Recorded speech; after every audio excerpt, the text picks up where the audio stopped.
नमस्कार, आप देख रहे हैं समय साक्ष्य। मैं प्रीति रावत आपके साथ। उत्तराखंड में एक बार फिर मिथक तोड़ते हुए बीजेपी सरकार ने एक भारी मतों से विजयी होकर सूबे में अपनी सरकार बनाई है। और इसी क्रम में आज हमारे साथ मौजूद हैं लगातार दूसरी बार रुद्रप्रयाग से विजयी भरत सिंह चौधरी। तो आइए हम इनसे कुछ बातचीत कर लेते हैं कि क्या कुछ इनके आगे आने वाले एजेंडे हैं और किन रणनीतियों पर ये काम करेंगे।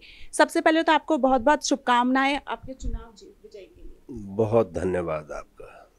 सबसे पहला सवाल तो यही है, जिन वादों को लेकर आप जनता के बीच पहुंचे थे या आपके कार्यों को देखते हुए जनता ने एक बार फिर आप पर अपना भरोसा जताया है, क्या कुछ कहना चाहेंगे? देखिए, मैं रुद्रप्रयाग की जनता का बहुत आभारी हूँ।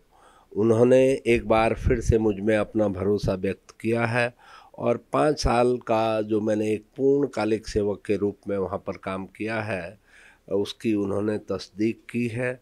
मैं उनका बहुत ही आभारी हूँ। अपने देवतुल्य कार्यकर्ताओं का बहुत आभारी हूँ जिनकी मेहनत, जिनके परिश्रम से आज ये समय हमको देखने को मिला है। और मैं अपने शीर्ष नेतृत्व को भी बहुत धन्यवाद देना चाहता हूँ कि उन्होंने एक बार फिर से मुझे मौका दिया है रुद्रप्रयाग की जनता का सेवा करने का। बहुत से मुद्दे लेकर आप जनता के बीच पहुंचे थे, अब आप विजयी होकर आए हैं। क्या कुछ एक ऐसा मुद्दा होगा जिसमें आपका ज़्यादा जोर रहेगा इस बार? देखिए, मेरा जो सबसे बड़ा मुद्दा है वो है रुद्रप्रयाग में सैनिक स्कूल के निर्माण का।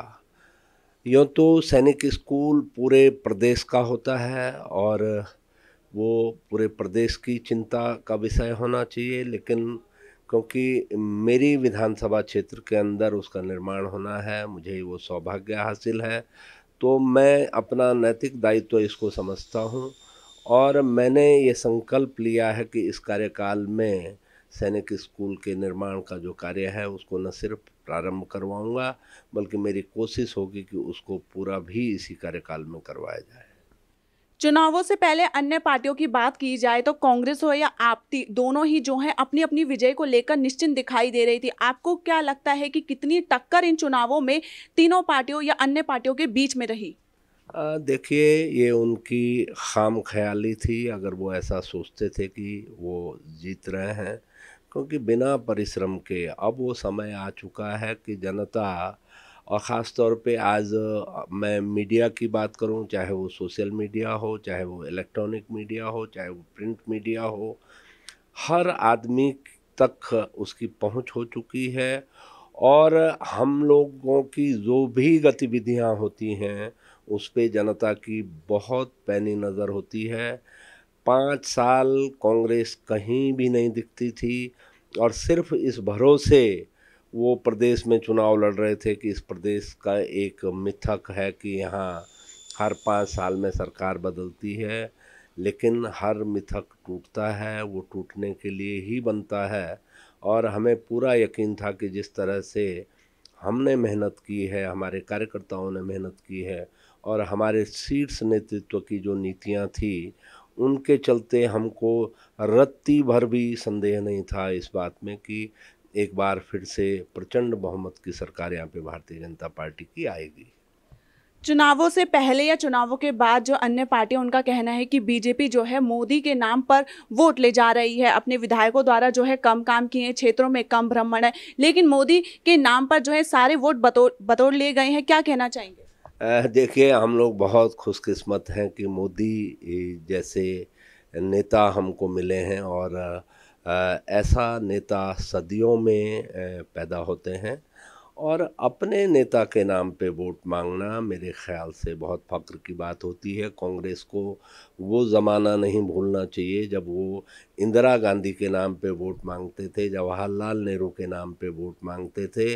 और उनकी तो आज भी कोशिश है कि वो किसी तरह से इंदिरा गांधी के नाम पे कुछ वोट बटोर लें, क्योंकि इतना नैतिक साहस उनमें आज नहीं है कि वो अपने नेता सोनिया गांधी और राहुल गांधी का नाम लेकर के जनता के बीच में जा सकें।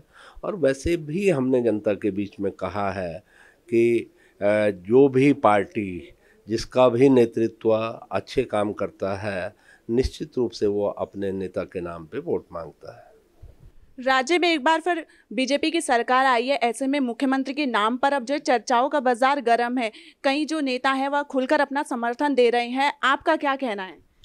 देखिए, भारतीय जनता पार्टी दुनिया की सबसे बड़ी पॉलिटिकल पार्टी है, सबसे बड़ा संगठन इस धरती पे है और बहुत ही अनुभवी योग्य लोग उसके सीट्स पर विराजमान हैं।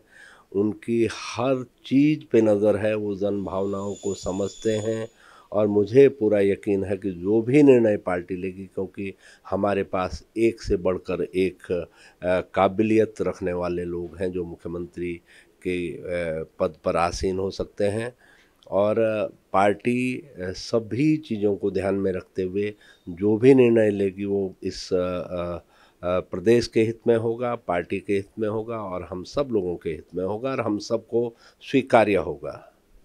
चलिए, कार्यक्रम के अंत की ओर हमें उस जनता को क्या संदेश देना चाहेंगे जिन्होंने आप पर भरोसा जताया है और भारी मतों से आपको एक बार फिर से विजयी बनाया? मैं जनता को बहुत बहुत धन्यवाद देना चाहूँगा कि उन्होंने पैसे के प्रलोभन को ठुकरा दिया। जो लोग सोचते थे शराब से, धन बल से वो जनमत को प्रभावित करने की हैसियत रखते हैं, क्षमता रखते हैं, उनकी गलतफहमियों को जनता ने मिटा दिया है और यही प्रजातंत्र की परिपक्वता है। मुझे बेहद खुशी है कि हमारे उत्तराखंड में जो प्रजातंत्र है वो दिन प्रतिदिन परिपक्व होता जा रहा है और ख़ास तौर पे हमारी जो मातृशक्ति है, जो महिलाएं हैं, आप मतदान का भी प्रतिशत देखिए। मेरी विधानसभा में जो मतदान हुआ है उसमें 60% 60% जो प्रतिभाग है वो हमारी महिला मतदाताओं का है और 40% सिर्फ पुरुषों का है। तो मैं ख़ास तौर पे अपने मातृशक्ति को बहुत बहुत बधाई देना चाहता हूँ कि इस देश के निर्माण में और इस प्रजातंत्र की रक्षा के लिए वो बढ़ चढ़ करके भाग ले रहे हैं। फिर से मैं उनको धन्यवाद देता हूँ।